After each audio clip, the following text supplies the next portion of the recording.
தமிழை பெருந்தமிழ் ஈர்ப்பிற்கும் இயக்கத்திற்கும்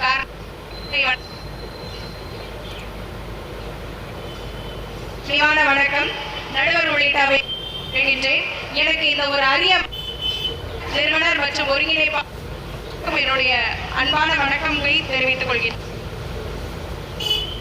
உறவுகள் இந்த தலைப்பை நான் பார்க்கின்றேன். ஒன்று, இந்த உறவுகள் இயங்கக்கூடிய வளர்ச்சி பெற்ற நிலை, உறவுகளை உயர்த்துவதற்கு இந்த இரண்டையும் நான் இலக்கிய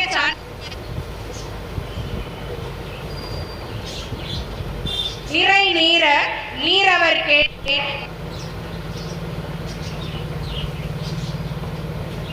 கொள்ளக்கூடிய உறவு என்பது பிறை நிலவை போல நாளும் வளரக்கூடியது என்கின்றார். கருத்துள்ள